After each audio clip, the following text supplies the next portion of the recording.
Ang nakakabinging tunog ng nababasag na kristal ang unang bumasag sa marangyang katahimikan ng bulwagan.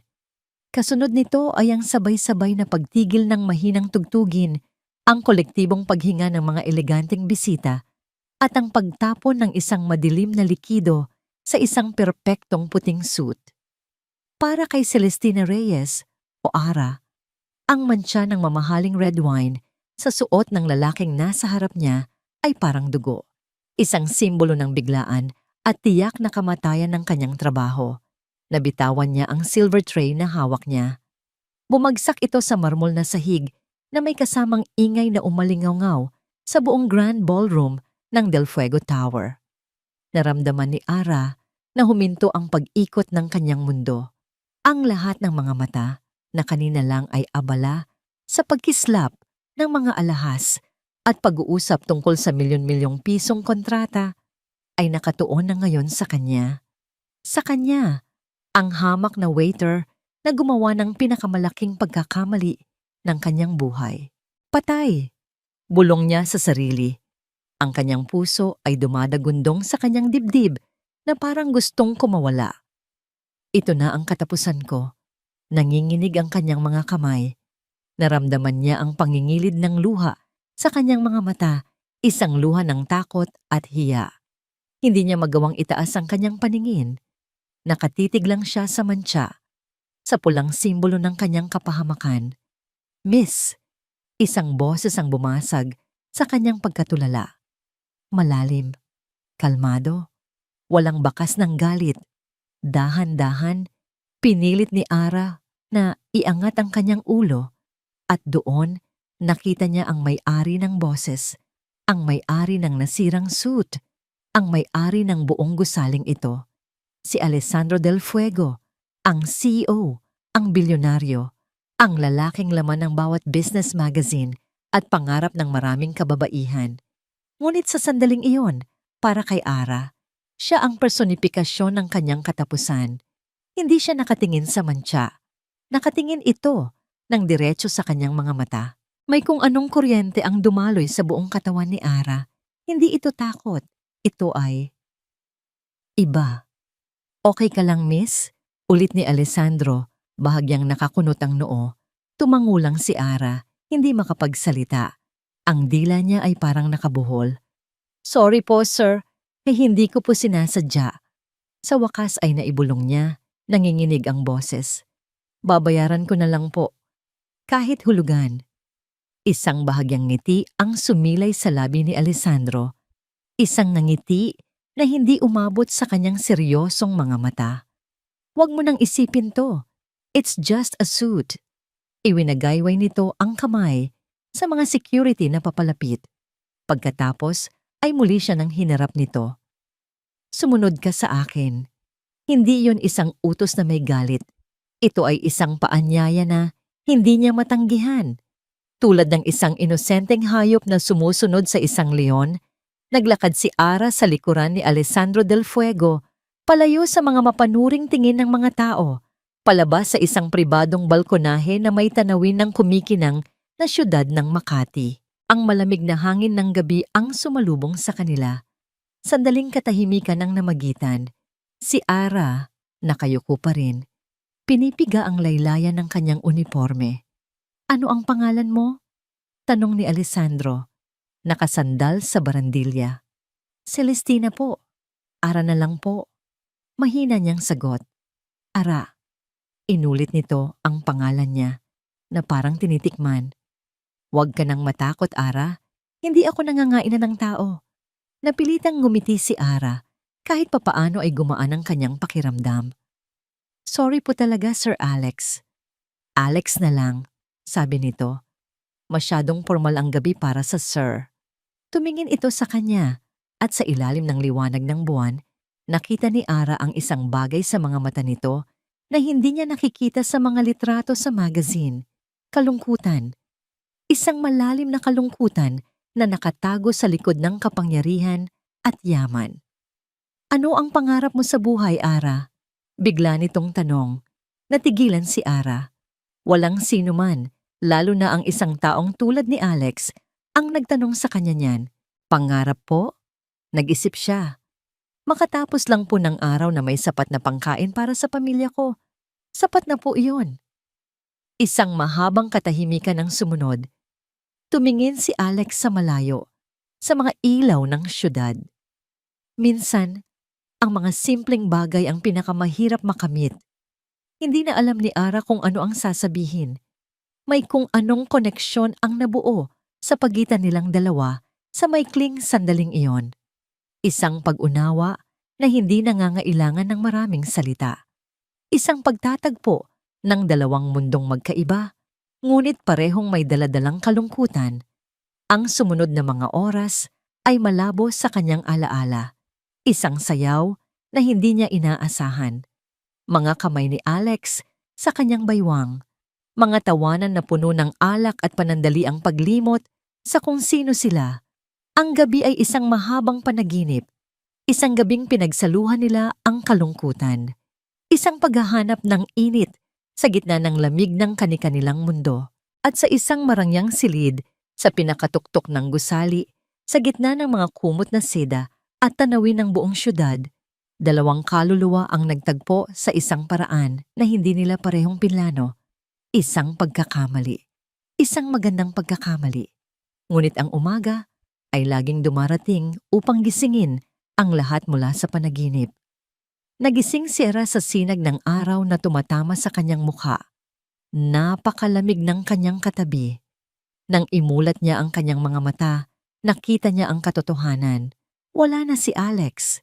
Ang tanging bakas na naiwan ay ang gusot sa kabilang bahagi ng kama at ang amoy ng mamahalin nitong pabango. Bumangon siya.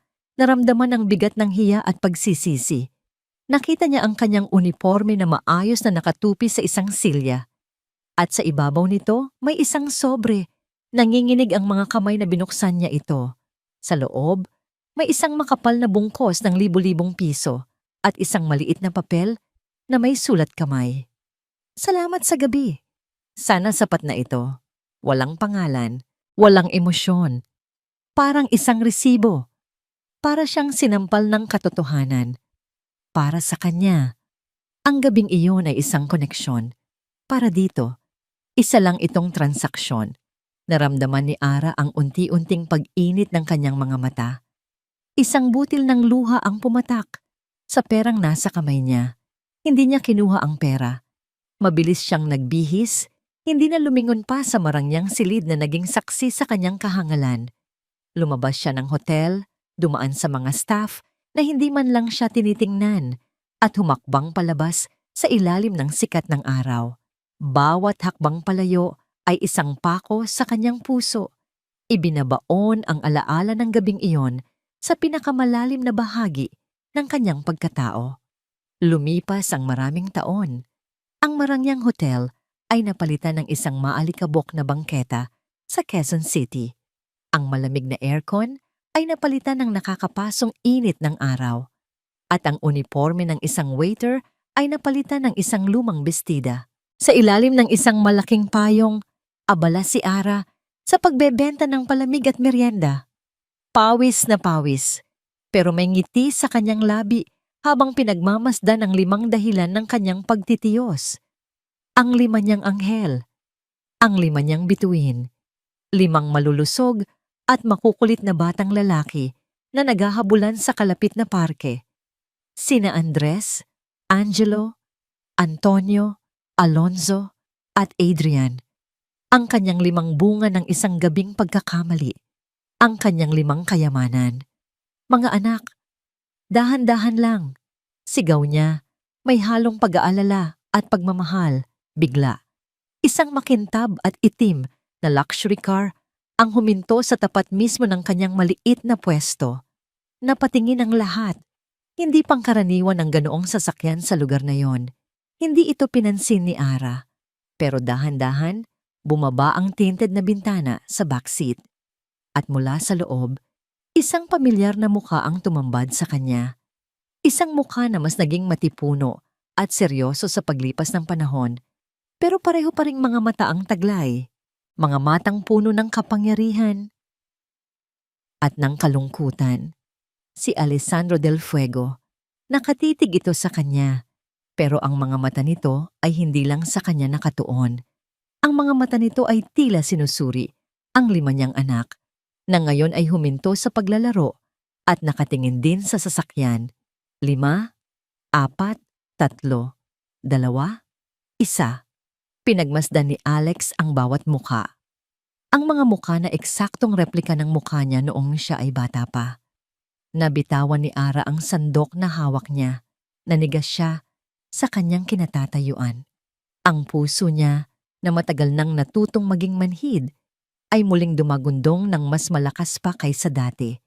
At sa sandaling iyon, alam ni Ara na ang nakaraang pilit niyang ibinaon ay nagbabalik upang singilin siya.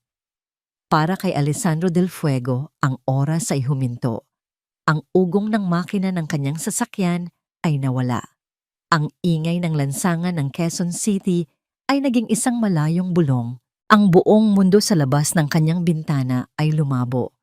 Maliban sa 5 maliliit na figura na tumatakbo sa ilalim ng sikat ng araw. 5 batang lalaki, 5 mukha. Ang kanyang mukha, isang malamig na kuryente ang gumapang sa kanyang gulugod. Hindi ito pagkagulat na may kasamang saya. Ito ay isang pagkabigla na may bahid ng panganib, isang biglaang paglabag sa pader na maingat niyang itinayo sa paligid ng kanyang buhay.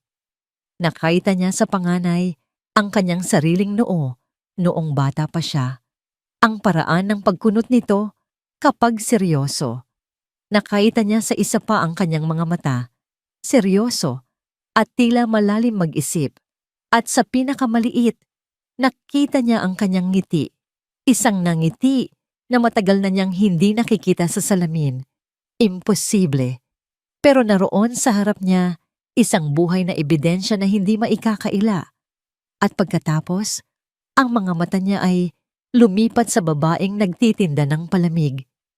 Ang babae mula sa gabing iyon. Ara, ang babaeng iniwan niya sa isang hotel room na may kasamang pera at isang malamig na pasasalamat. Mukha itong mas pagod, mas payat, ngunit ang parehong mga mata na puno ng hiya at determinasyon ay naroroon pa rin. Sir Alex, okay lang po ba kayo? Ang boses ng kanyang tita Elvira mula sa kabilang upuan ang gumising sa kanya mula sa pagkatulala. Hindi sumagot si Alex. Ang isip niya ay isang magulong karera ng mga tanong at hinala. Bakit ngayon lang? Bakit sa ganitong paraan? Miguel, ihinto mo ang sasakyan. Utos niya sa driver. Ang kanyang boses ay matigas at walang emosyon. Pero apo, protesta ni Elvira, madumi rito. Hindi ito lugar para sayo. Hindi niya pinansin ang inainahan. Itinulak niya pabukas ang pinto ng sasakyan at humakbang palabas. Ang kanyang Italianong sapatos na katad na nagkakahalaga ng higit pa sa buong paninda ni Ara ay lumapat sa maalikabok na semento. Naramdaman niya ang titig ng lahat. Naramdaman niya ang biglaang pagbabago sa hangin, pero ang kanyang mga mata ay nakatuon lamang kay Ara at sa 5 batang ngayon ay nakatayo sa likod nito, tila nagtatago. Naglakad siya palapit. Bawat hakbang ay mabigat at may layunin. Nakita niya ang takot sa mga mata ni Ara. Takot at gulat. Alessandro! Bulong nito. Ang pangalan niya ay tila isang dayuhang salita sa bibig nito. Ara! Sagot niya, malamig. Mukhang naging abala ka sa mga nakaraang taon. Ang mga salita ay may talim. Isang paratang na nakatago sa isang simpleng obserbasyon. Napayuko si Ara, hindi makatingin sa kanya. Anong ginagawa mo rito? Hindi niya sinagot ang tanong. Sa halip, ibinaba niya ang kanyang tingin sa mga bata. 5 silang nakasilip mula sa likod ng palda ng kanilang ina. Mga matang puno ng kuryosidad at kaunting takot. Sino sila? Tanong ni Alex kahit alam na niya ang sagot. Gusto niyang marinig mula sa bibig nito. Gusto niyang makita kung paano ito magsisinungaling. Nanginginig ang mga labi ni Ara. Mga anak ko sila. Mga anak mo? Isang mapanuyang ngiti ang gumuhit sa labi ni Alex. Ang paunang pagkabigla ay napapalitan na ngayon ng isang pamilyar na damdamin. Galit. Ang galit na nag-ugat pa sa pag-abandona sa kanya ng sarili niyang ina. Ang galit sa lahat ng babaeng tingin niya ay may kakayahang manlinlang para sa pera. Ang bawat kilos ng babae, ang bawat pag-iwas ng tingin ay tila isang pag-amin ng kasalanan. Isang patibong. Ito ay isang napakagaling na pag-arte. Apo, halika na. Dumating si Doña Elvira na may dalang payong para protektahan ang kanyang perpektong balat mula sa araw. Ang kanyang presensya ay nagdala ng isang aura ng kapangyarihan na tila hindi bagay sa lugar na yon. Lumapit ito sa tabi ni Alex at marahang hinawakan ng kanyang braso. Tumingin si Elvira kay Ara mula ulo hanggang paa na may halong pagkasuklam at awa sa kanyang mga mata. Babaeng desperada, bulong ni Elvira, sapat lang para marinig ni Alex. Huwag kang maniwala diyan. Pera lang ang habol niyan sa'yo, apo. Tingnan mo nga ang itsura niya. Gagamitin niya ang mga bata para makuha ang yaman mo. Ang bawat salita ni Elvira ay parang langis na ibinuhos sa nag-aapoy ng galit ni Alex. Ito ang lohikal na paliwanag. Ang paliwanag na mas madaling tanggapin kaysa sa katotohanang mayroon siyang 5 anak sa isang babaeng halos hindi niya kilala. Tama. Isa itong plano, isang mahabang plano na ngayon lang isinagawa. Magkano? Tanong ni Alex. Ang kanyang boses ay puno ng yelo. Magkano ang kailangan mo para mawawala kayo sa buhay ko? Nakita niya ang sakit sa mga mata ni Ara. Isang malalim na sakit na halos makumbinsi siyang totoo ito. Halos. Umiling si Ara at isang butil ng luha ang tumulo mula sa kanyang mata. Hindi mo naiintindihan. O, sa tingin ko, malinaw na malinaw ang lahat. Giit ni Alex. Humarap siya para umalis, ngunit hinawakan ng isa sa mga bata ang laylayan ng kanyang pantalon. Ang pinakamaliit. Tumingala ito sa kanya. Ang mga mata nito ay eksaktong kopya ng sa kanya. Mama, sino po siya? Tanong ng bata. Ang boses ay inosente at malit. Naramdaman ni Alex ang isang bagay na kumirot sa kanyang dibdib. Isang kakaibang pakiramdam na mabilis niyang iwinaksi. Binitawan niya ang pagkakahawak ng bata at nagpatuloy sa paglalakad pabalik sa sasakyan. Hayaan mo na sila, Alex. Ako na ang bahala. Mahinahong sabi ni Elvira na parang isang reynang nagpoprotekta sa kanyang prinsipe. Pumasok si Alex sa sasakyan at isinara ang pinto. Hindi na niya muling tiningnan ang mag-iina. Nakatingin lang siya sa harap. Ang kanyang panga ay mahigpit na nakatikom. Miguel, i-drive mo na. Utos ni Elvira sa driver bago pumasok. Habang umaandar palayo ang sasakyan, nanatiling tahimik si Alex. Ang imahe ng 5 bata ay nakatatak sa kanyang isipan. I will handle this, sabi ni Elvira. Inaayos ang kanyang damit. I will make her disappear. No. Mabilis na sagot ni Alex. This is my problem. I will solve it my way. Kinuha niya ang kanyang cellphone at tinawagan ang kanyang pinagkakatiwalaang executive assistant. Marco, sabi niya pagkasagot ng tawag.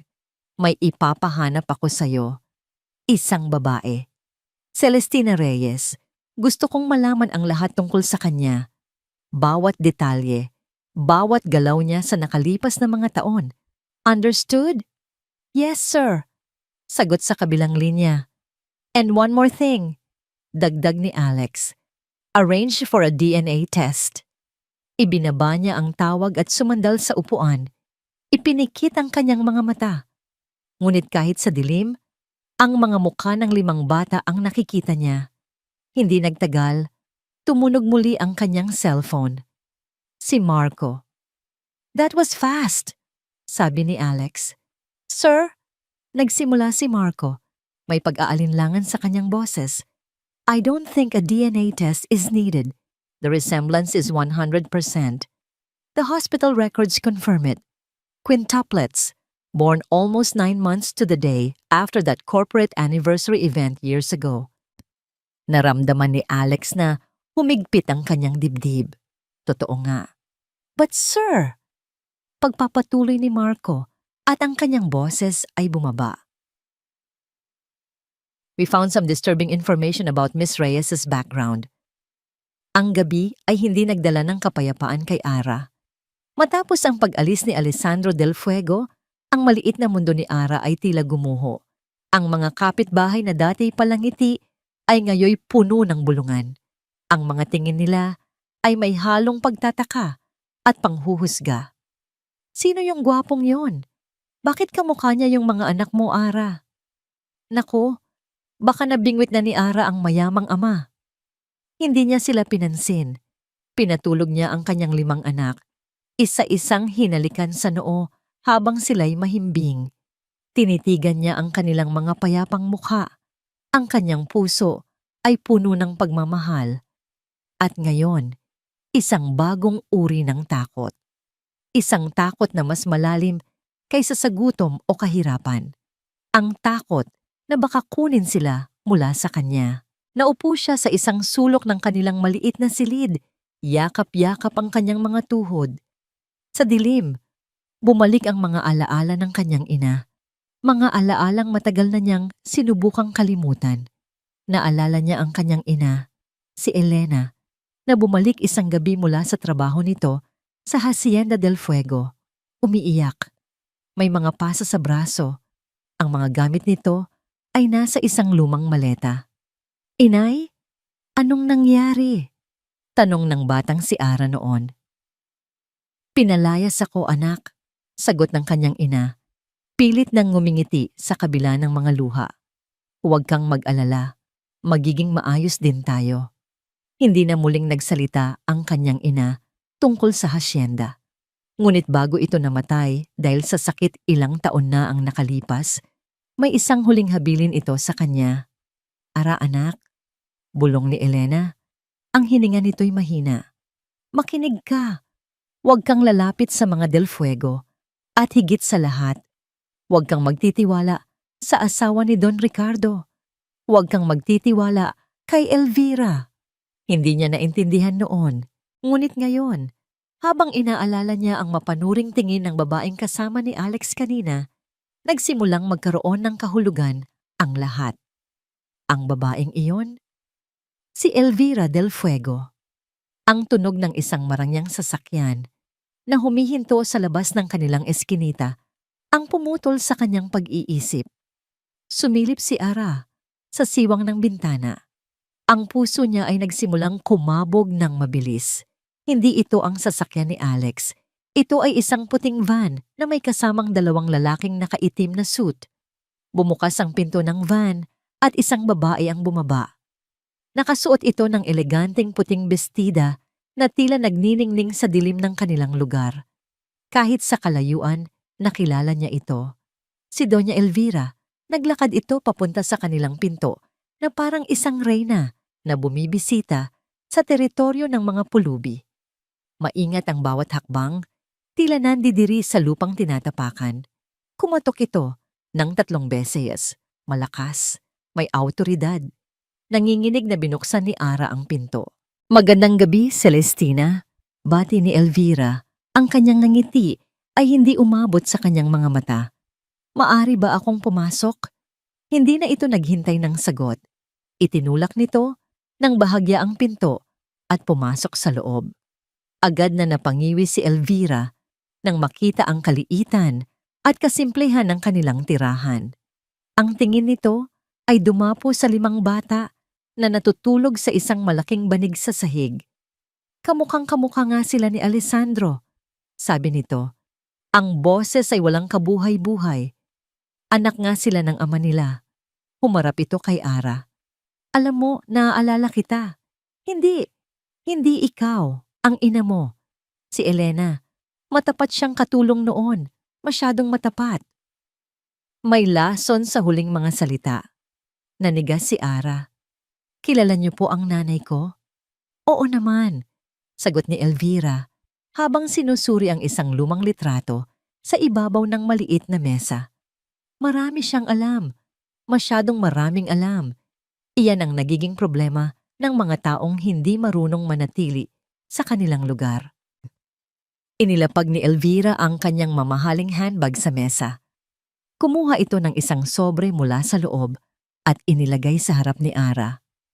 "Let's get straight to the point," sabi ni Elvira. Ang kanyang boses ay naging malamig at direkta. "Gusto kong mawala ka. Ikaw at ang 5 problema na yan." Itinulak nito ang sobre palapit kay Ara. 10 milyon.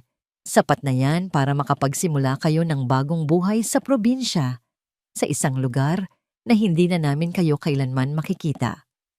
Tinitigan ni Ara ang sobre. 10 milyon. Isang halaga na hindi niya kayang kitain kahit sa 10 habang buhay. Sapat na para mabigyan ng magandang kinabukasan ang kanyang mga anak. Isang buhay na malayo sa kahirapan, pero kapalit nito ay ang pagkakakilanlan ng kanilang ama. Hindi na malalaman ni Alessandro ang tungkol dito. Pagpapatuloy ni Elvira, iisipin niyang nagkamali lang siya, na isa ka lang oportunista na biglang nawala. This is the best solution for everyone. Dahan-dahang kinuha ni Ara ang sobre. Naramdaman niya ang bigat nito, ang bigat ng pera, ang bigat ng desisyon. Tumingin siya sa kanyang mga natutulog na anak. Pagkatapos ay tumingin siya pabalik kay Elvira. Nakita niya sa mga mata ng matandang babae ang parehong lamig at kalupitan na ikinuwento ng kanyang ina. Nakita niya ang laso ng nakaraan at sa sandaling iyon, isang apoy ang nag-alab sa loob ni Ara. Isang tapang na hindi niya alam na taglay niya. Dahan-dahan, sa harap ng nagtatakang mga mata ni Doña Elvira, pinunit niya ang sobre sa gitna. Pagkatapos ay pinunit niya ulit ito at ulit. Hanggang sa ang mga piraso ng tseke ay nahulog sa sahig na parang puting konfeti. "Ang mga anak ko," sabi ni Ara, ang kanyang boses ay hindi na nanginginig. Ito ay matatag at puno ng determinasyon.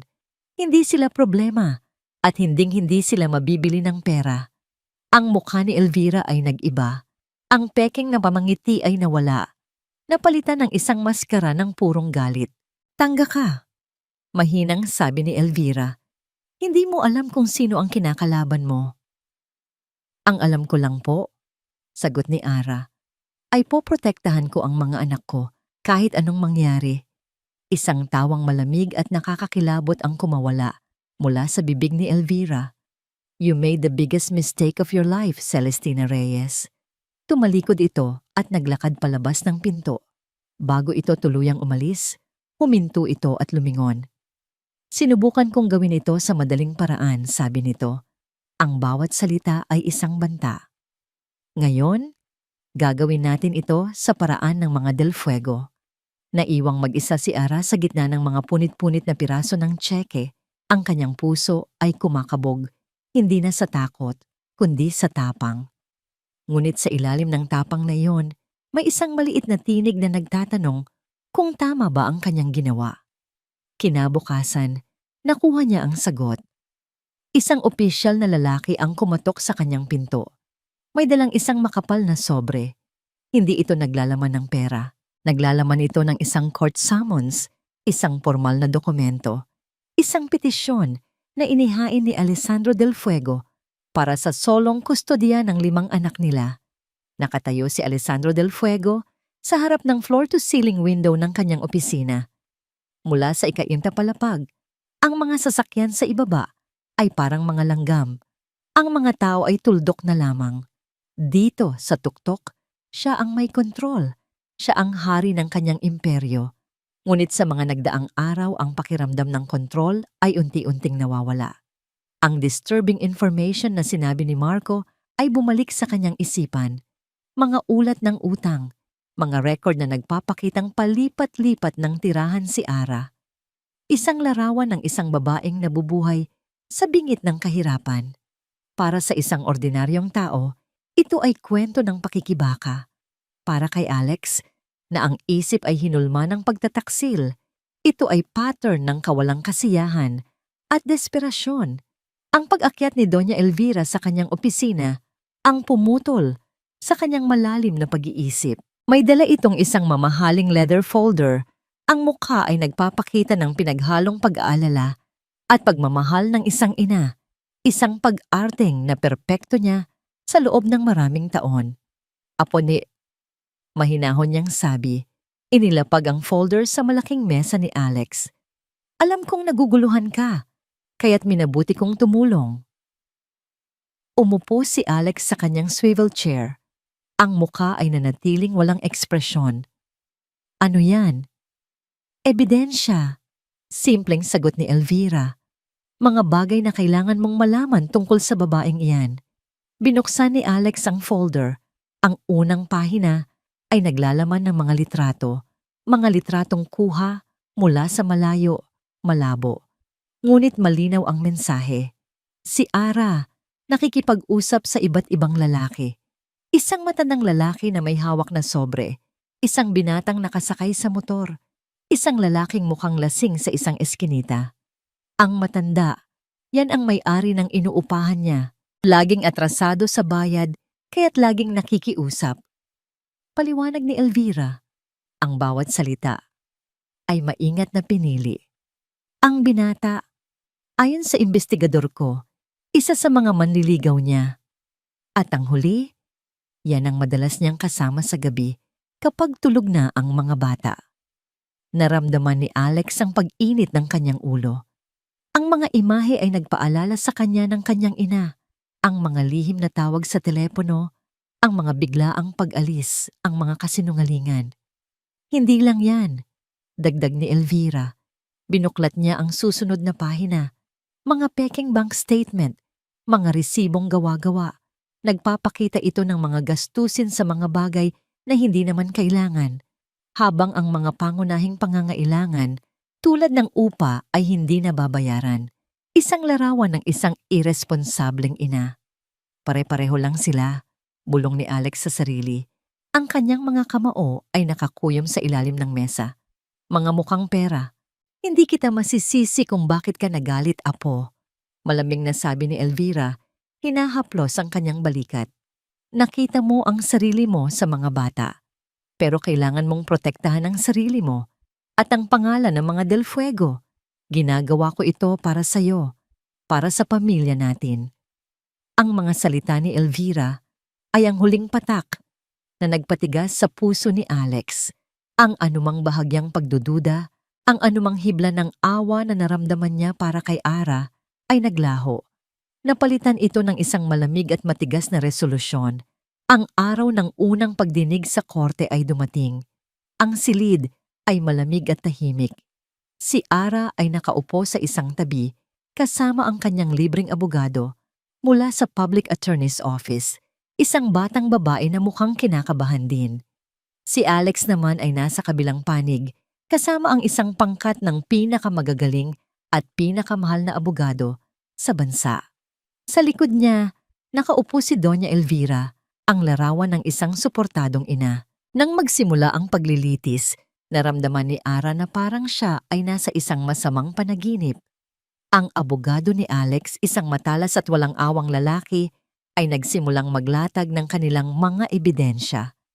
Your Honor, nagsimula ang abogado, ang aming kliyente, si Mr. Alessandro Del Fuego, ay narito hindi para ipagkait ang isang ina sa kanyang mga anak. Narito siya para iligtas ang mga bata mula sa isang pabayang ina.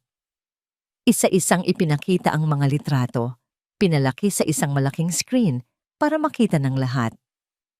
Ito si Miss Celestina Reyes, kasama ang iba't ibang lal. Ipinakita ang litrato niya kasama ang may-ari ng apartment. Isang lalaking kilala sa kanilang lugar sa pagpapautang ng may malaking interes. Sunod ang litrato niya kasama ang pinsan niyang bumibisita. Isang lalaking walang trabaho na madalas makitang kasama ni Miss Reyes. At ang pinakamasakit, ang litrato niya habang kinakausap ang isang lasing na kapitbahay na humihingi ng tulong at isa pang lalaki sa isang madilim na eskinita. Kayo na po ang humusga, Your Honor. Bawat litrato ay isang punyal sa puso ni Ra. Ang mga ordinaryong sandali ng kanyang mahirap na buhay ay binigyan ng malisya, binaluktot para magmukha siyang marumi. Sinubukan niyang magpaliwanag sa kanyang abogado, bumubulong. Kamag-anak ko yan, tinutulungan ko lang siya. Ngunit ang kanyang mga salita ay nalunod sa lakas ng boses ng abogado ni Alex. Pagkatapos ng mga litrato, ipinakita ang mga pekeng dokumento sa panananalapi. Ito po ang mga bank record ni Miss Reyes.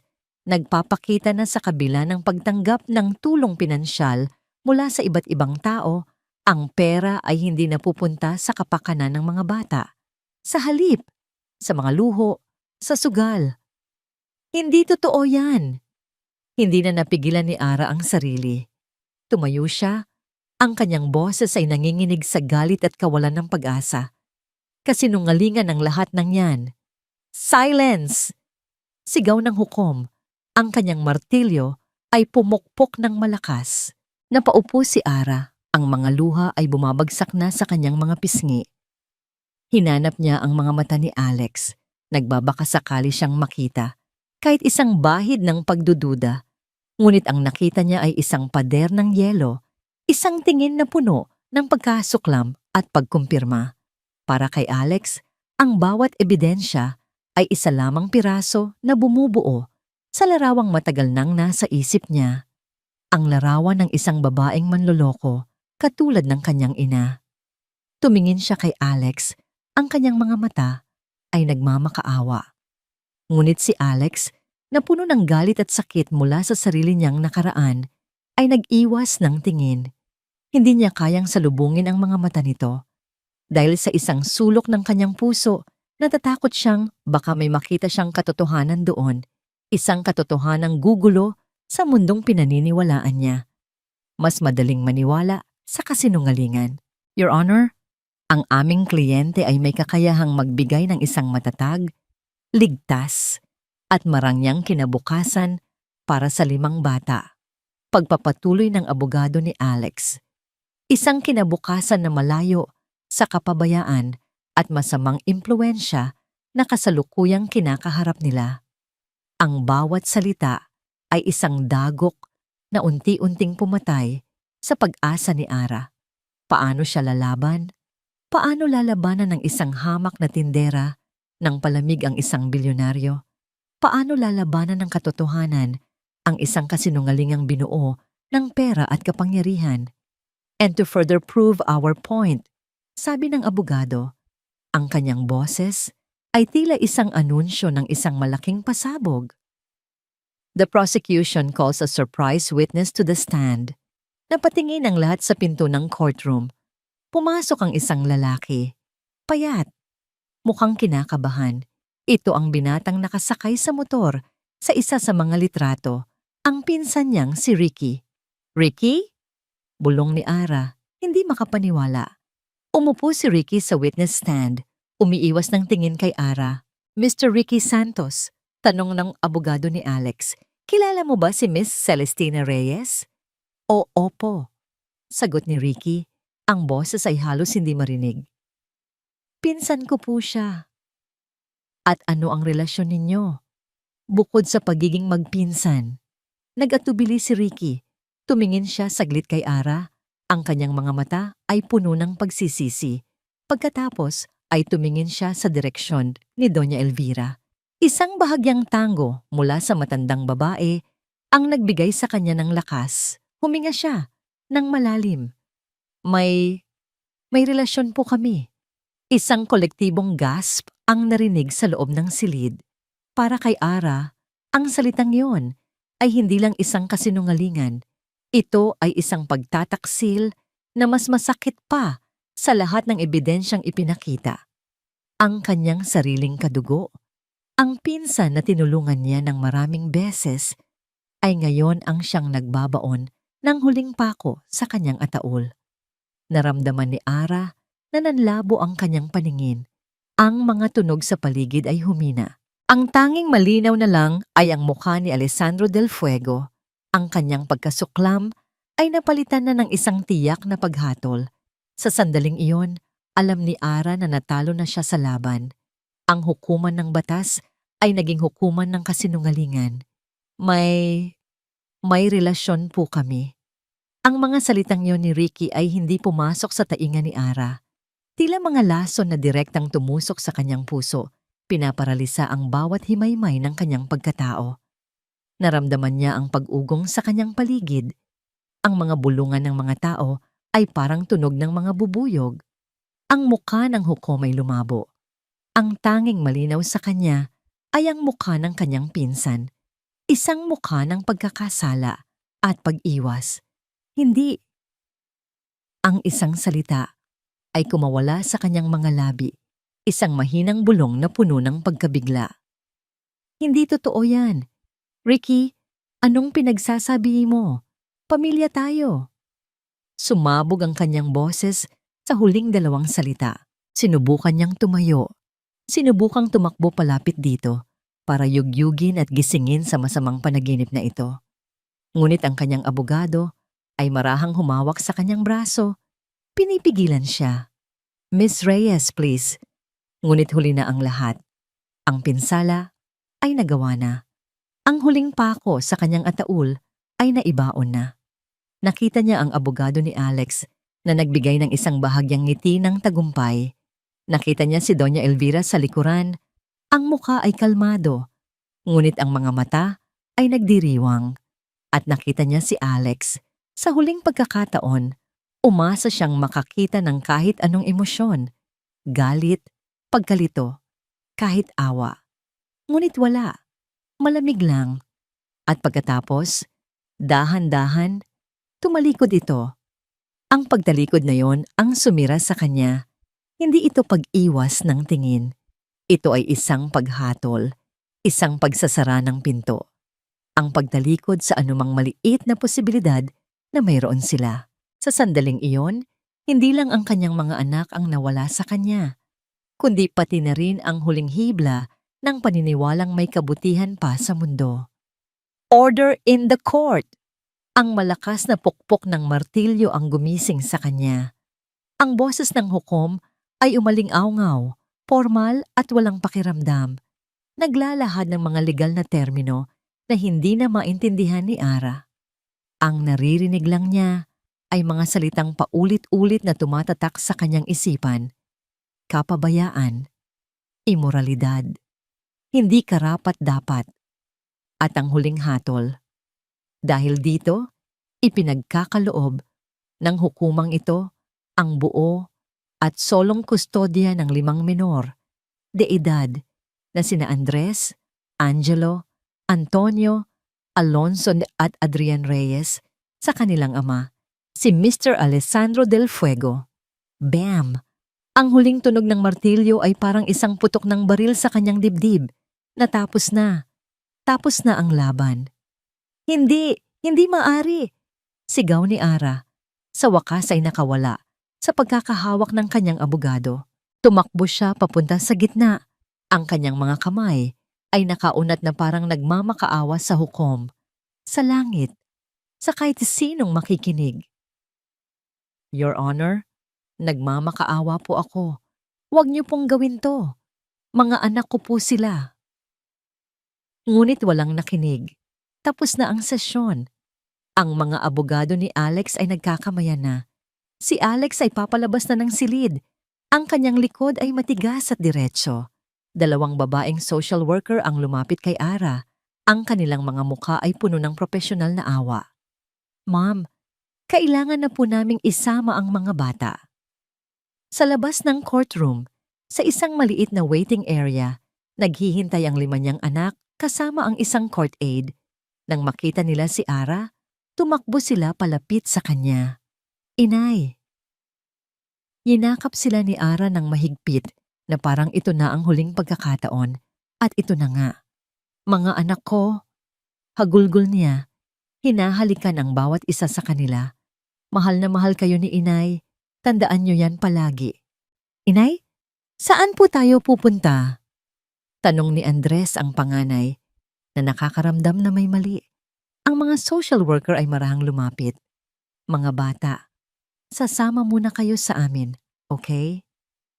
Ayaw po, sigaw ni Angelo, kumakapit sa binti ng ina. Kay Inay lang kami sasama. Nagsimula na ang pinakamasakit na eksena sa buhay ni Ara, ang marahang paghihiwalay sa kanya ng kanyang mga anak. Ang kanilang maliliit na kamay ay pilit na inaalis mula sa kanyang damit. "Inay! Inay!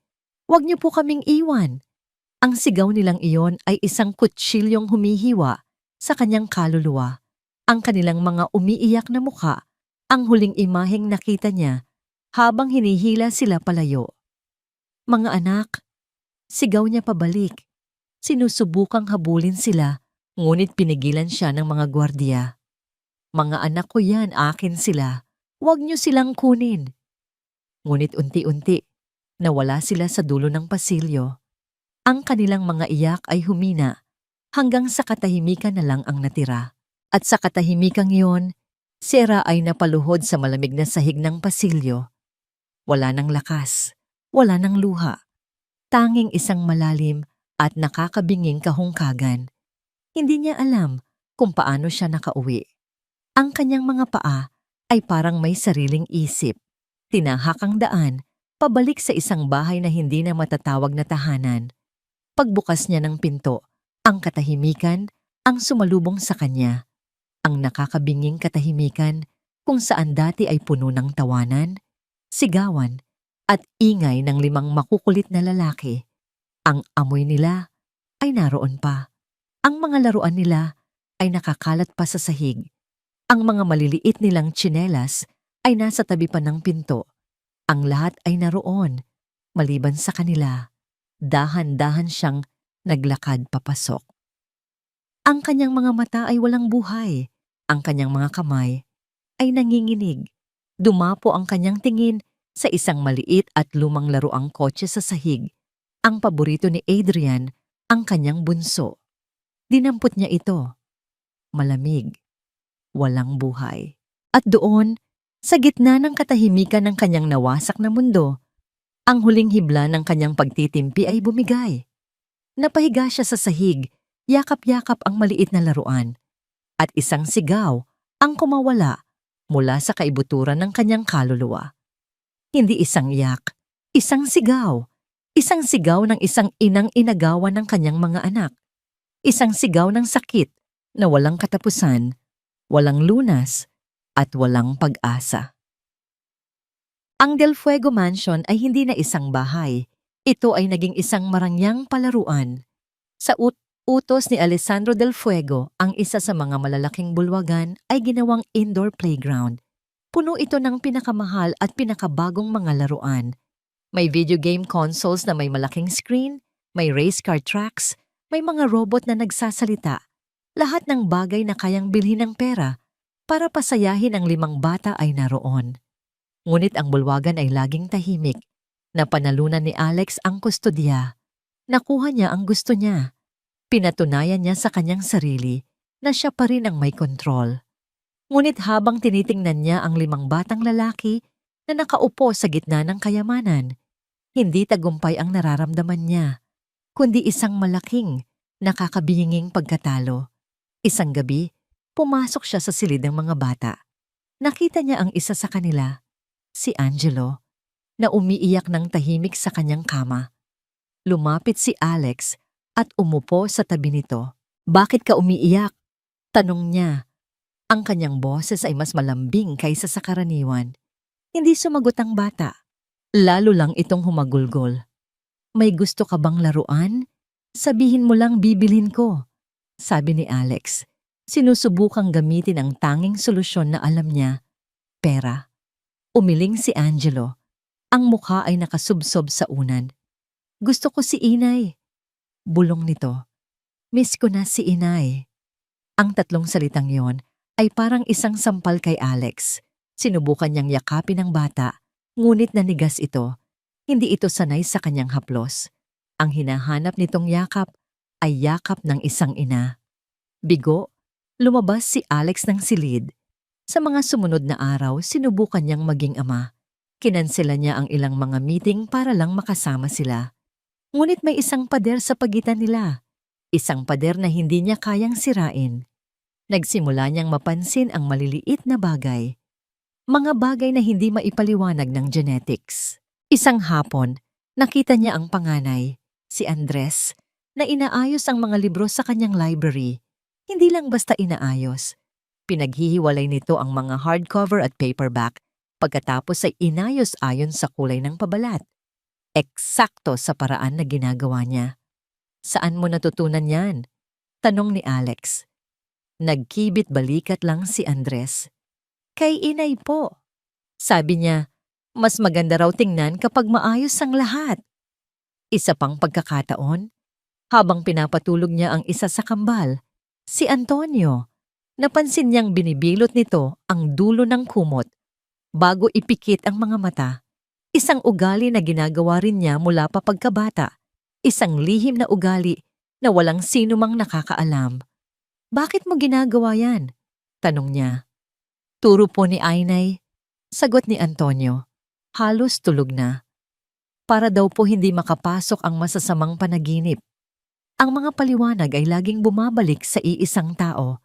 Kay Ainay, si Ara, ang babaeng ipininta ng kanyang mga abogado, bilang pabaya at iresponsable, ay ang parehong babaeng nagturo sa mga batang ito ng kaayusan, nagbigay ng kapanatagan, at lumikha ng maliliit na ritual na nagbibigay kahulugan sa kanilang mundo. Ang mga piraso ay hindi nagtutugma. Isang gabi, habang nag-iikot siya, narinig niya ang isang bulong mula sa silid ng bunso. Si Adrian, sumilip siya sa bahagyang nakabukas na pinto. Nakita niya ang bata na nakaupo sa kanyang kama, kausap ang isang lumang teddy bear. Tapos po, sabi ng malaking isda, huwag kang mag-alala, maliit na bangka, dahil kahit mag-isa ka, ang buong dagat ay kaibigan mo. Bulong ni Adrian sa laruan. Natigilan si Alex. Ang kwentong yon, hindi niya ito narinig mula sa kahit anong libro. Iyon ay kwentong imbento ng kanyang yumaong lola.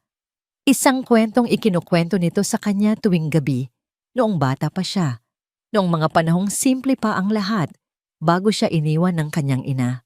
Paano nalaman ng bata ang kwentong yon? Ang tanging taong napagkwentuhan niya nito ay Baba Manenum o. Ang isip niya ay bumalik sa nag-iisang gabing iyon. Sa balkonhe, sa ilalim ng mga bituin, naalala niya ang sarili, lasing at malungkot, na nagkukwento sa isang babaeng may maamong mga mata. Isang babaeng nakinig sa kanya na walang panghuhusga. Si Ara. Ang pagdududa na dati isang maliit na binhi ay nagsimulang tumubo sa kanyang isipan. Pumasok si Doña Elvira sa eksena. Hayaan mo na sila, Alex. Masasanay din yan. Mas mabuti para sa kanila na kalimutan na ang babaeng yon. Ngunit sa pagkakataong ito, may iritasyon sa boses ni Alex. Hindi sila mga bagay na masasanay lang, tita. Mga anak ko sila. Ang kanyang pagdududa ay nagtulak sa kanya na gawin ang isang bagay na hindi niya karaniwang ginagawa. Pumasok siya sa silid ng mga bata ng mag-isa, hindi bilang CEO, kundi bilang isang taong naghahanap ng sagot. Sinimulan niyang ayusin ang mga gamit na dinala nila mula sa kanilang dating bahay. Mga gamit na ipinag-utos ni Elvira na itago na lang sa bodega. Sa ilalim ng kama, nakita niya ang isang maliit at lumang karton na kahon. Nakasulat sa takip, gamit ang pambatang sulat kamay. Maga kayamanan ni inay at namin. Dahan-dahan niyang binuksan ito. Ang loob ay hindi naglalaman ng ginto o alahas. Naglalaman ito ng mga bagay na walang halaga sa pera, ngunit malinaw na may malaking sentimental na halaga. May isang bungkos ng mga tuyong bulaklak ng bougainvillea na tinalian ng isang piraso ng sinulid. May 5 maliliit na bato na pininturahan para magmukhang mga ladybug. May isang aklat ng mga bata na sira-sira na ang pabalat, halatang gamit na gamit. At sa ilalim ng lahat ng iyon, may isang bagay pa. Isang litrato. Isang kupas na litrato. Si Ara nakaupo sa isang silyang yantok sa harap ng isang maliit na bintana. Ang kanyang damit ay simple lang, isang lumang bestida. Mas bata siya dito, mas walang muwang. Ang kanyang buhok ay nakatali lang. Pero hindi iyon ang nakakuha ng pansin ni Alex. Ang tiyan niya, malaki at bilog. Ang dalawa niyang kamay ay nakapatong dito na parang niyayakap ang pinakamahalagang bagay sa mundo. At ang kanyang mukha. Tinitigan ni Alex ang mukha ni Ara sa litrato. Ang kanyang mga labi ay may isang matamis at payapang ngiti. Ang kanyang mga mata ay nakapikit na parang ninanamnam ang bawat sandali. Ang buong itsura niya ay nagliliwanag. Walang bakas ng desperasyon, walang bakas ng pagkukunwari, walang bakas ng isang babaeng may masamang plano. Ang nakita niya ay purong pagmamahal, ang dalisay at walang kondisyong pagmamahal ng isang ina para sa mga anak na nasa sinapupunan pa lang niya. Isang babaeng nag-iisa, marahil ay takot at walang pera, ngunit masaya. Masaya sa pagdating ng kanyang mga anak. Naramdaman ni Alex ang paninikip ng kanyang lalamunan. Ang imahe sa litrato ay direktang sumasalungat sa lahat ng kasinungalingang ipinakain sa kanya. Ang babae sa litratong ito ay hindi isang kontrabida. Siya ay isang ina. Dinala niya ang litrato sa liwanag. At sa likod nito, may isang maikling sulat kamay. Para sa aking 5 bituin, hindi pa man tayo nagkikita. Kayo na ang buong mundo ko, mahal na mahal kayo ni Inay. Ang mga salitang iyon, simple at taos puso. Ang gumuho sa huling pader ng kanyang depensa. Isinara niya ang kanyang mga mata at ang lahat ng mga eksena mula sa korte ay bumalik.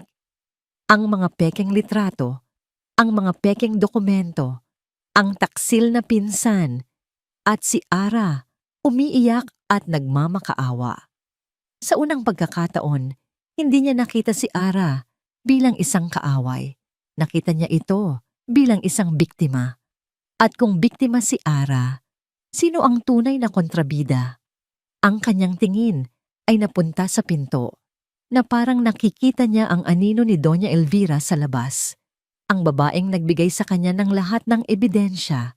Ang babaeng nagpakita ng labis na interes na mawala si Ara sa kanilang buhay. Isang malamig na realisasyon ang gumapang sa kanyang sistema. Paano kung lahat ng ito ay isang malaking kasinungalingan? Ang bawat araw na wala ang kanyang mga anak ay isang maliit na kamatayan para kay Ara. Ang bigat sa kanyang dibdib ay hindi nawawala. Isang pare-parehong sakit na kasama niya mula paggising hanggang sa panaginip. Sinubukan niyang lumaban sa legal na paraan, ngunit ang kanyang libreng abogado ay umiling lang. Wala tayong bagong ebidensya, Ara. Natalo na tayo. Ngunit ang puso ng isang ina ay hindi sumusuko. Kung hindi niya sila makukuha sa pamamagitan ng batas, gagawa siya ng paraan. Kahit na ang paraan na yon ay ang pinakahamak sa lahat. Nalaman niya mula sa isang dating kasamahan na ang Del Fuego Mansion ay nangangailangan ng mga extra na hardinero para sa isang malaking landscaping project. Gamit ang isang peking pangalan at isang malaking salakot para itago ang kanyang mukha, nag-apply siya. Walang nakakilala sa kanya. Para sa kanila, siya lang si Elena, isang tahimik na babae na masipag magtrabaho. Ang sahod ay halos hindi sapat, ngunit hindi iyon ang habol niya. Ang habol niya ay ang pagkakataong masilayan.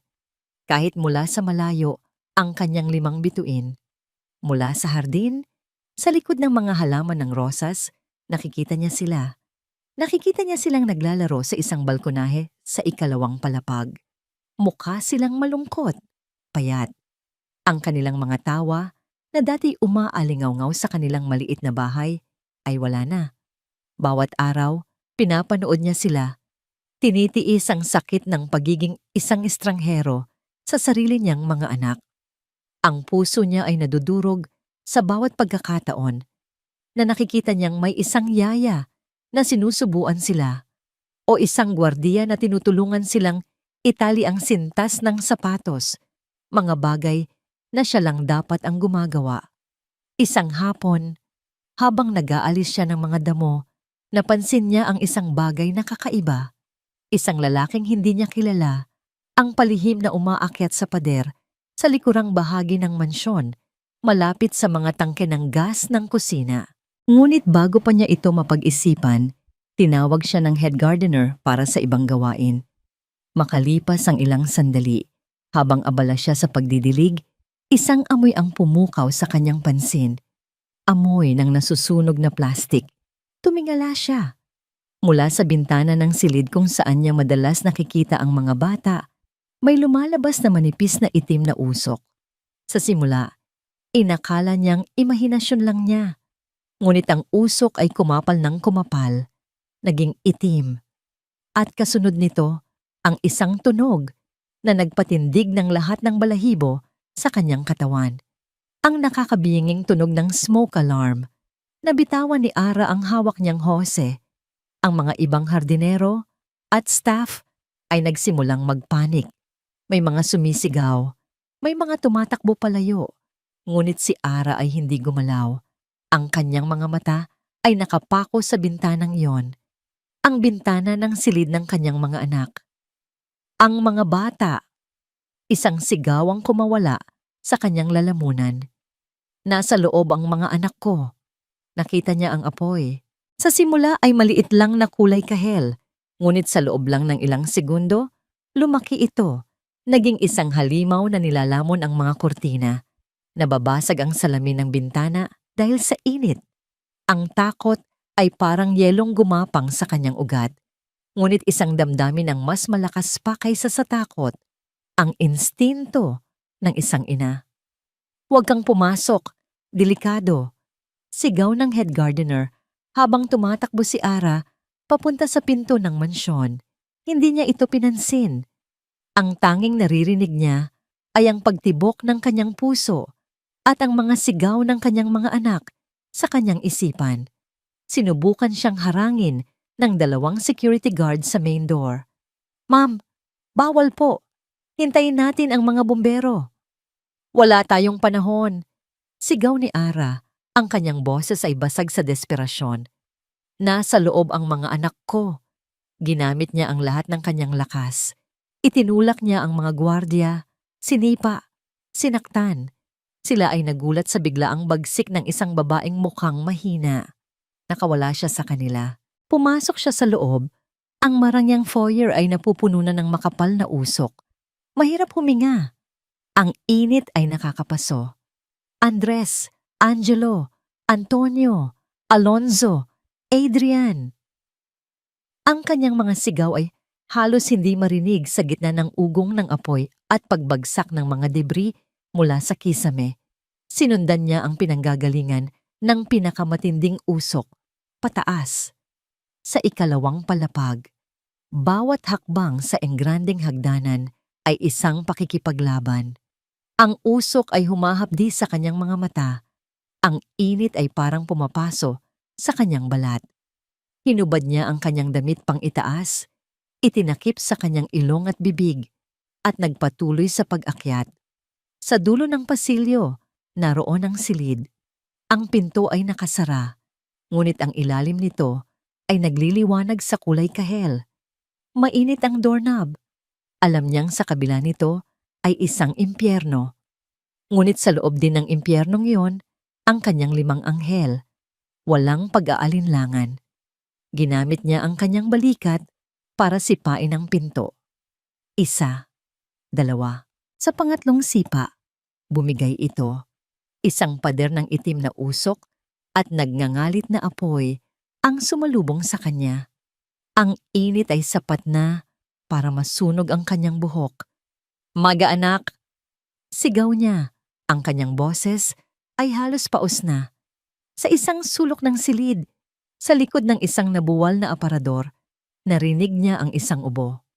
Gumapang siya sa sahig, kung saan mas manipis ang usok. Sa gitna ng nagbabagsakang mga nasusunog na kahoy, nakita niya sila. Magkakayakap, umiiyak, takot na takot. "Inay?" Bulong ni Andres, hindi makapaniwala. "Nandito si Inay," sabi ni Ara. Ang kanyang boses ay puno ng determinasyon na nagpapawi sa takot. "Hindi ko kayo iiwan. Halik kayo." Isa-isa, binuhat niya sila. Itinulak. Ginabayan palabas ng silid. Palayo sa halimaw na apoy. Kasabay nito, Isang itim na Mercedes-Benz ang mabilis na pumasok sa gate ng mansyon. Sakay nito si Alex at Doña Elvira na kararating lang mula sa isang business lunch. Ang kanilang pagkabigla ay napalitan ng purong katatakutan nang makita nila ang kanang bahagi ng kanilang tahanan na nilalamon ng apoy. Diyos ko! Sigaw ni Elvira, ngunit hindi iyon ang narinig ni Alex. Ang narinig niya ay ang sigaw ng isang gwardiya na tumuturo sa nasusunog na bahagi ng bahay. Sir, may babaeng pumasok sa loob. Hinahanap niya yung mga bata. Ang mga salita ng gwardiya ay parang kidlat na tumama kay Alessandro Del Fuego. May babaeng pumasok sa loob. Si Ara. Ang pangalan ay isang mahinang bulong mula sa kanyang bibig. Hindi na siya nag-isip. Ang kanyang katawan ay kumilos bago pa man makasabay ang kanyang isip. Tumakbo siya papunta sa nasusunog na mansyon. Ang kanyang puso ay dumadagundong sa takot. Isang uri ng takot na hindi pa niya naramdaman kailanman. Hindi takot para sa kanyang ari-arian, kundi para sa buhay ng 6 na taong nasa loob. Alex, huwag! Sigaw ni Elvira sa likuran niya. Ngunit ang boses nito ay parang hangin lang na dumaan. Nang papalapit na si Alex sa main door, isang figura ang lumabas mula sa makapal na itim na usok. Isang babae, marumi. Ang buhok ay bahagyang nasunog. Ang damit ay punit-punit. Ngunit sa kanyang mga bisig, dala-dala niya ang 2 sa kanyang mga anak, sina Antonio at Alonzo, na umiiyak ngunit ligtas. Si Ara. Inilapag niya ang 2 bata sa damuhan at hindi man lang huminga. Tumalikod siya at muling tumakbo papasok sa nagliliyab na impyerno. Ara, bumalik ka dito, sigaw ni Alex, ngunit hindi siya pinansin nito. Ilang sandali pa, na parang isang walang katapusang paghihintay, lumabas siyang muli. Ngayon, akay-akay niya sina Angelo at Adrian. Umuubo sila at nangingitim sa dumi, ngunit buo. Ligtas, 4, kulang pa ng 1. Si Andres, sigaw ni Angelo, nakaturo sa loob. Naiwan po si Kuya. Bago pa man makakilos si Alex, sa pangatlong pagkakataon, sumuong muli si Ara sa apoy.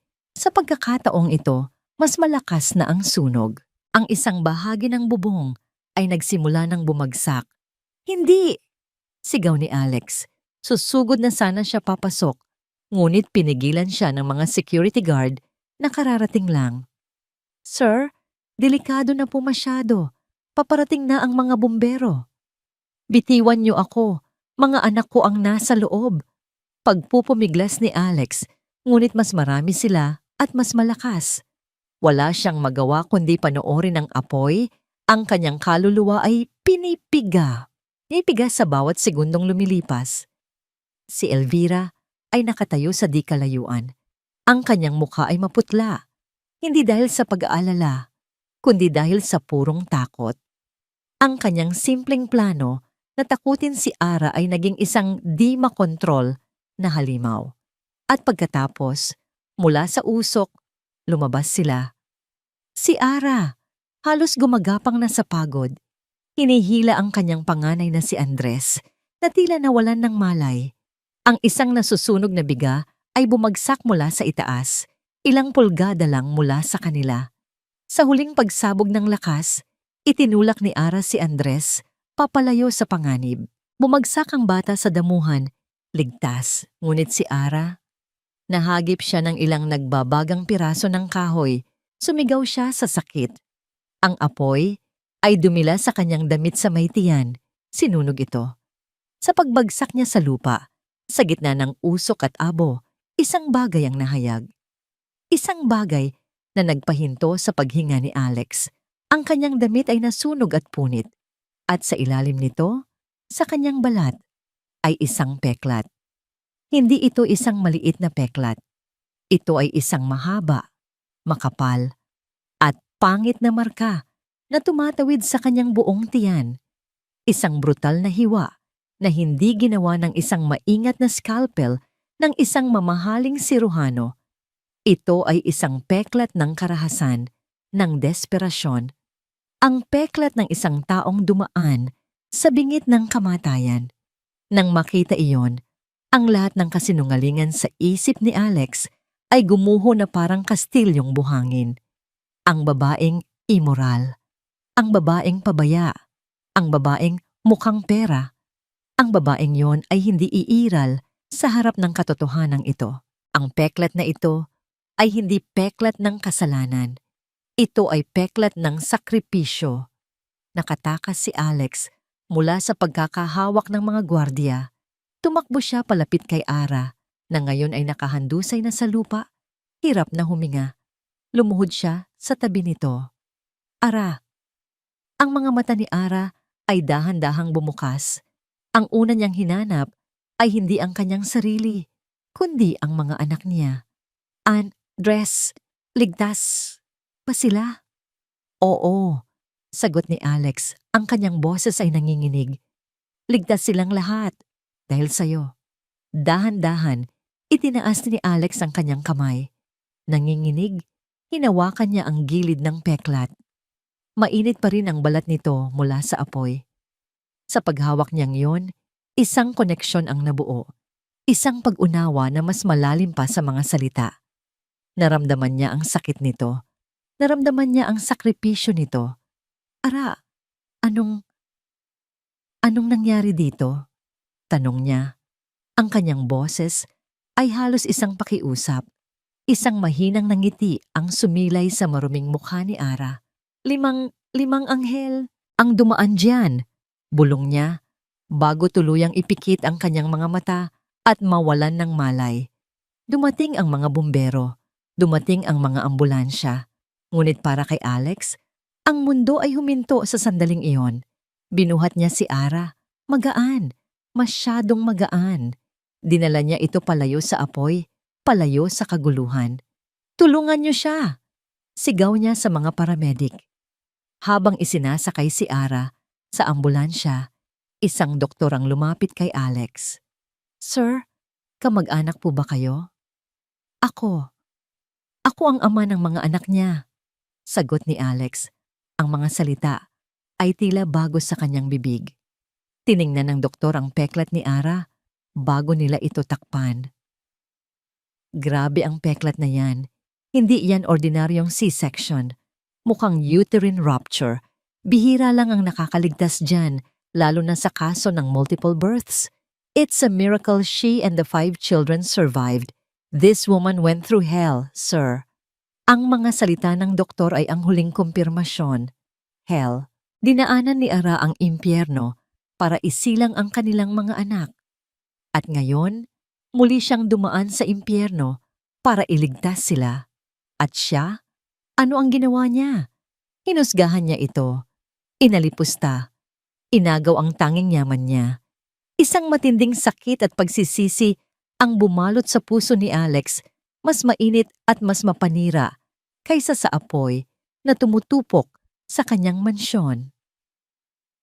Ang puting pasilyo ng ospital ay naging opisina ni Alessandro Del Fuego. Mula sa isang upuan sa labas ng intensive care unit kung saan naroon si Ara, ginawa niya ang mga tawag na dapat ay noon pa niya ginawa.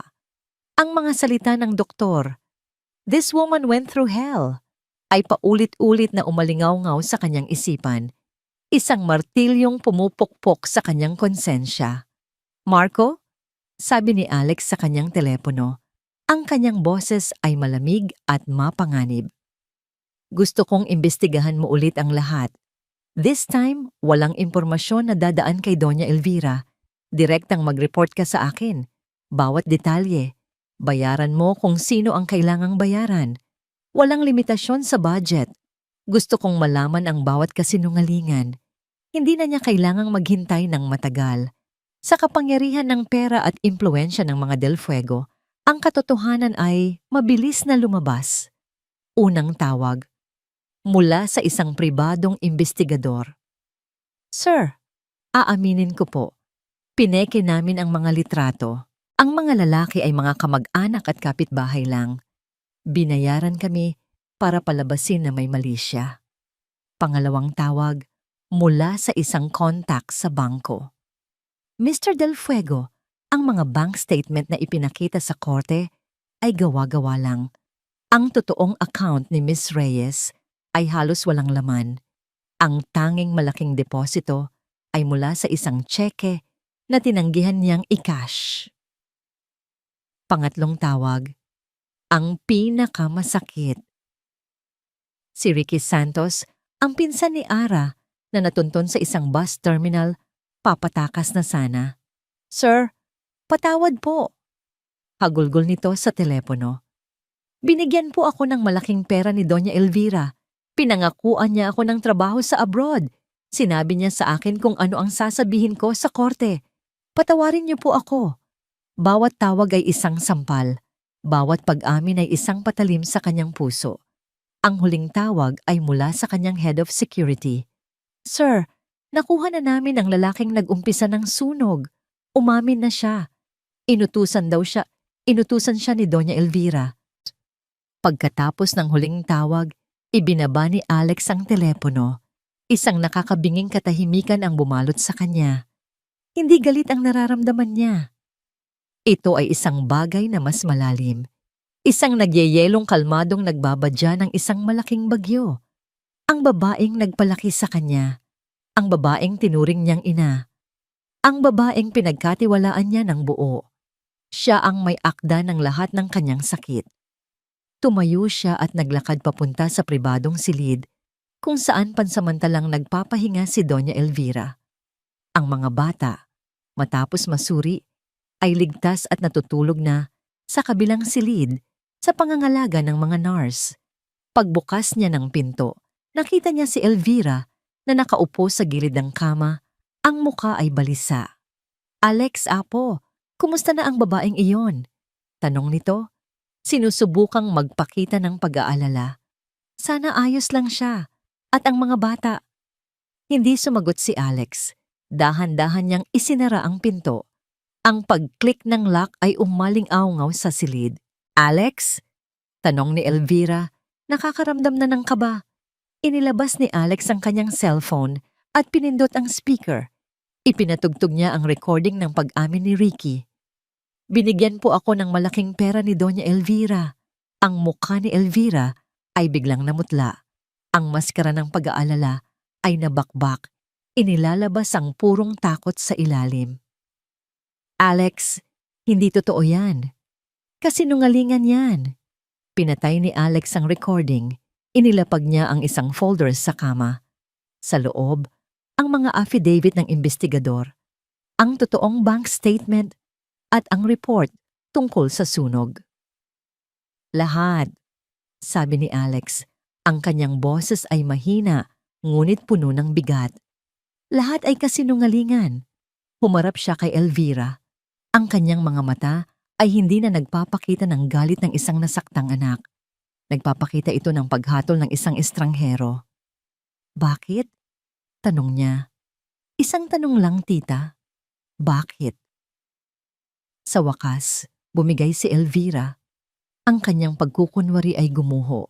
Ang mga luha ay nagsimulang dumaloy sa kanyang mga pisngi. Ngunit hindi ito luha ng pagsisisi. Ito ay luha ng galit at pagkatalo.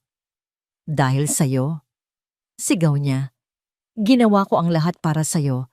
Mayroon akong perpektong plano, isang kasal na magpapalakas sa ating kumpanya, isang asawa na nababagay sa isang Del Fuego, at pagkatapos dumating siya, isang hamak na katulong tulad ng ina niya." Natigilan si Alex. "Ang ina niya?" "Oo." Mapait na tumawa si Elvira.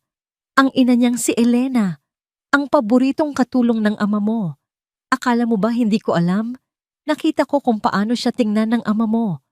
At ang babaeng iyon, masyado siyang maraming alam tungkol sa mga transaksyon ko bago kami ikasal. Kaya pinalayas ko siya. At ngayon, ang anak niya ay bumalik para sirain din ang buhay mo. Hindi ako papayag." Sa wakas, naintindihan ni Alex ang lahat. Hindi lang ito tungkol sa isang kasal. Ito ay tungkol sa isang matagal ng inggit, takot, at kasamaan. "You didn't do this for me." Malamig na sabi ni Alex. You did this for yourself, for your power, for your secrets. Huminga siya ng malalim. Halos mamatay ang 5 apo mo dahil sa'yo. Hindi ko sinadya na mangyari yon. Depensa ni Elvira. Isang maliit na sunog lang dapat para matakot siya, para palabasin siyang pabaya. Isang maliit na sunog? Ulit ni Alex hindi makapaniwala. Tiningnan mo ba si Ara? Nakita mo ba kung ano ang ginawa niya? Sumuong siya sa apoy na ikaw mismo ang nagsimula para iligtas ang mga batang itinuring mong problema. Tumayo siya ng tuwid. Ang kanyang desisyon ay buo na. Tapos na tayo. Alex, apo, anong ibig mong sabihin? Pagmamakaawa ni Elvira. Pamilya mo ako. Hindi. Matigas na sabi ni Alex, ang pamilya ko ay nasa kabilang silid. Ang isang ina na isinugal ang buhay niya para sa kanyang mga anak. At ang 5 batang muntik mo nang patayin.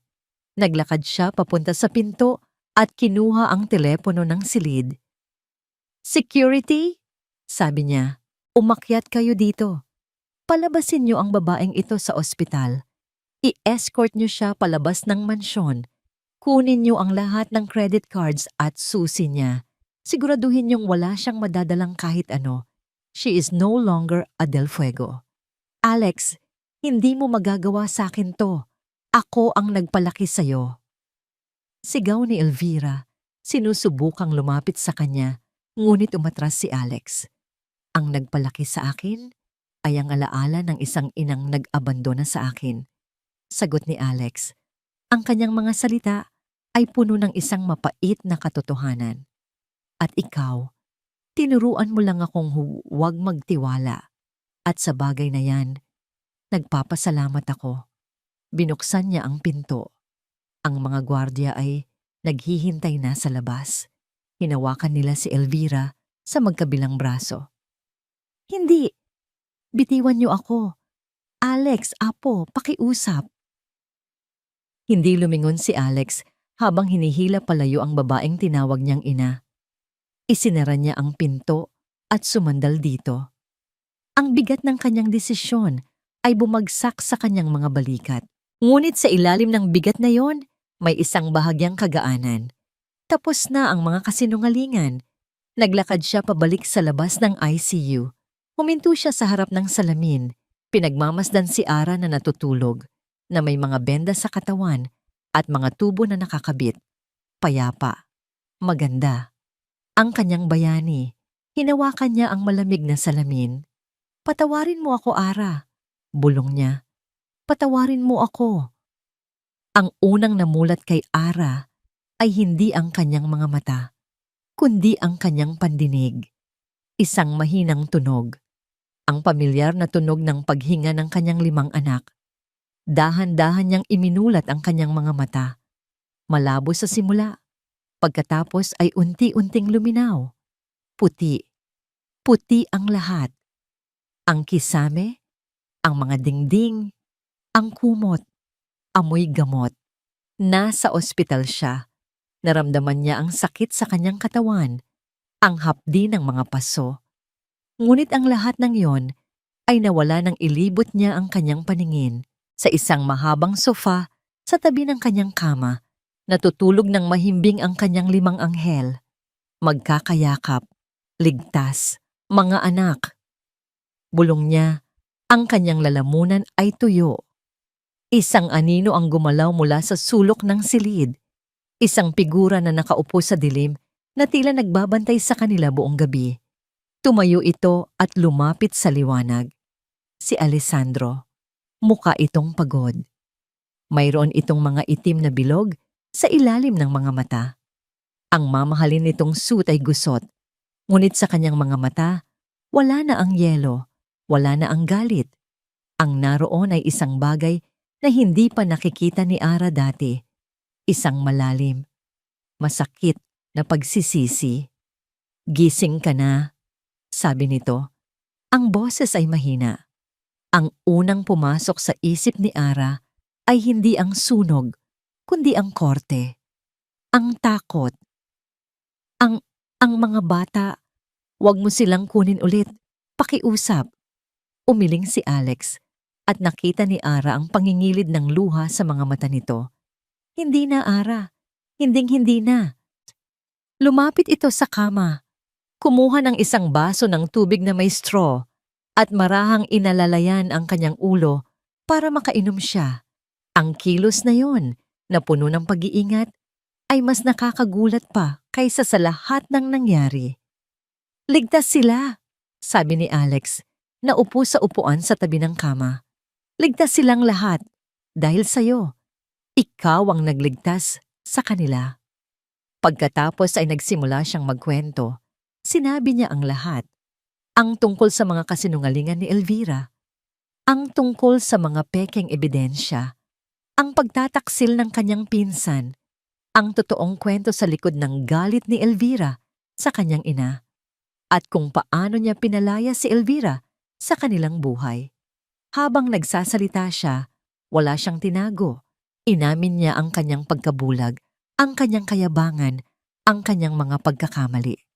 Naniwala ako sa mga kasinungalingan dahil iyon ang gusto kong paniwalaan. Pag-amin niya, ang kanyang tingin ay nakatutok sa sahig. Pinaniwalaan ko na lahat ng tao ay kayang manloko dahil minsan na akong naloko. Ginamit ko ang nakaraan ko para husgahan ka. At dahil doon, halos nawala sa akin ang lahat. Tumingin siya kay Ara. Ang kanyang mga mata ay puno ng sakit.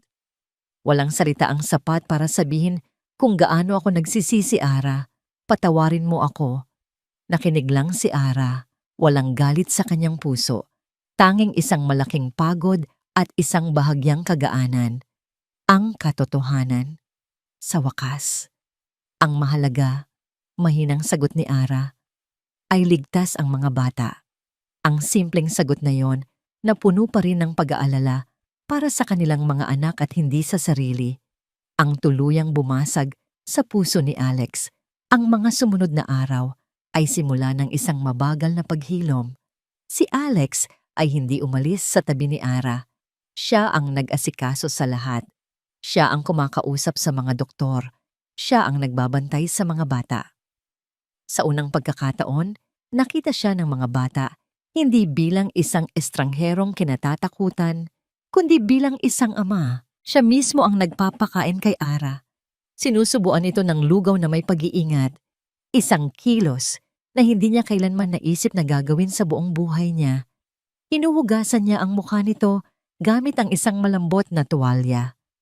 Binabasa niya ito ng mga kwento mula sa librong nakita niya sa kahon, ang librong sira-sira na, ang pabalat. Isang hapon, nang mas malakas na si Ara, dinala ni Alex ang mga bata sa silid. Isa-isang umakyat ang mga ito sa kama at yumakap sa kanilang ina. Ang kama sa ospital ay naging isang isla ng pagmamahal. Inay, ikaw po ang superhero namin, sabi ni Adrian. Ang tapang-tapang niyo po, sabi naman ni Andres. Inanakap sila ni Ara ng mahigpit. Ito na ang kanyang langit, ang kanyang tunay na yaman. Nang makalabas si Ara sa ospital, hindi sila umuwi sa nasunog na mansyon. Dinala sila ni Alex sa Hacienda del Fuego sa Batangas, ang lugar kung saan minsan nang sinakta ng kanyang ina. Gagawa tayo ng mga bagong alaala dito, sabi ni Alex. Mga alaalang masaya. At ginawa nga nila. Pinalitan ni Alex ang lahat ng mga tauhan na tapat kay Elvira. Ang hacienda, na dati simbolo ng sakit, ay naging isang kanlungan. Sa mga nagdaang linggo, ipinakita ni Alex ang kanyang pagbabago. Hindi sa salita, kundi sa gawa. Ipinakita niya sa 5 bata kung paano maging isang ama. Ipinakita niya kay Ara kung paano magtiwala muli. Isang hapon, habang papalubog ang araw, naglalakad sila sa hardin ng mga rosas, ang parehong hardin kung saan minsan nang nagtrabaho si Ara bilang isang hamak na hardinero. Huminto si Alex sa harap niya. Walang singsing na diamante sa kanyang kamay. Walang magarbong anunsyo. Ara, nagsimula siya. Ang kanyang boses ay seryoso. Pinakawalan kita noon. Isang pagkakamaling habang buhay kong pagsisisihan. Ngayon, hinding-hindi na kita pakakawalan pa. Lumuhod siya sa harap niya. Sa halip na singsing, inilabas niya mula sa kanyang bulsa ang isang bagay na mas mahalaga. Isang bracelet na gawa sa mga sinulid na may kulay, na may 5 maliliit na bato na nakadikit. Ang parehong mga bato na nakita niya sa kahon, na ngayon ay ginawang alahas ng kanilang mga anak. Hindi ko maibabalik ang mga taon na nawala, sabi ni Alex. Ang kanyang mga mata ay puno ng katapatan. Hindi ko mabubura ang sakit na idinulot ko sa'yo. Pero, maipapangako ko sa'yo ang lahat ng araw na darating. Hahayaan mo ba akong maging asawa mo? Hahayaan mo ba akong maging ama sa mga anak natin, sa paraang nararapat sa kanila? Tumingin si Ara kay Alex, na nakaluhod sa kanyang harap. Pagkatapos ay tumingin siya sa di kalayuan, kung saan ang 5 niyang anak ay naglalaro. Ang kanilang mga tawa ay malaya at masaya. Tumulo ang mga luha sa kanyang mga mata. Ngunit sa pagkakataong ito, hindi ito luha ng sakit o kalungkutan. Ito ay luha ng pag-asa, ng pagpapatawad, at ng isang bagong simula. Ikaw at ang 5 nating anghel. Dagdag ni Alex, ang kanyang boses ay nanginginig sa emosyon. Kayo ang tunay na yaman ko. Tumango si Ara. Isang ngiti ang unti-unting sumilay sa kanyang mga labi. Ang 7 taong pamilya, isang ama na natutong magtiwala, isang ina na hindi sumuko, at 5 bunga ng pag-ibig ay magkakasamang yumakap sa isa't isa habang ang araw ay tuluyang lumubog, nagbibigay daan sa isang kinabukasang puno ng liwanag. At dito nagtatapos ang kwento ni na Alessandro at Celestina at ng kanilang 5 bunga ng pag-ibig. Isang taos-pusong pasasalamat sa iyo, mahal naming tagapakinig, sa iyong pagsubaybay sa bawat kabanata ng kanilang paglalakbay. Mula sa isang gabi ng pagkakamali hanggang sa pagsubok ng apoy, at sa wakas, sa isang kinabukasang puno ng pag-asa. Habang isinusulat ko ang kwentong ito, naramdaman ko ang bawat sakit, bawat luha, at bawat kislap ng pag-asa ng ating mga bida. Ito ay isang paalala na ang tunay na pag-ibig ay hindi laging perpekto. Minsan, ito ay nasusugatan, nababalot ng pagdududa, at sinusubok ng mapait na nakaraan. Ngunit ang kwento ni na Alex at Ara ay nagpapatunay na ang isang pusong marunong magpatawad at isang pagmamahal na handang magsakripisyo ay kayang lagpasan ng lahat. Naway mag-iwan ito sa atin ng isang aral na ang pinakadakilang yaman ay hindi ang pera o kapangyarihan, kundi ang pamilyang ating itinatangi. At ang pinakamatapang na pag-ibig ay ang pag-ibig ng isang ina na hindi sumusuko, anuman ang hamon ng buhay. Kung ang kwentong ito ay umantig sa iyong puso, huwag mag-atubiling ibahagi ang iyong mga saloobin sa comment section. Ano ang paborito mong eksena? Aling aral ang pinakatumatak sa iyo? Ang iyong bawat salita ay isang inspirasyon para sa amin na magpatuloy sa paglikha ng mga kwentong nagbibigay buhay sa pag-ibig. Hanggang sa muli nating pagkikita sa susunod na kwento. Maraming salamat sa iyong pakikinig. Nagmamahal, pusong muling umiibig.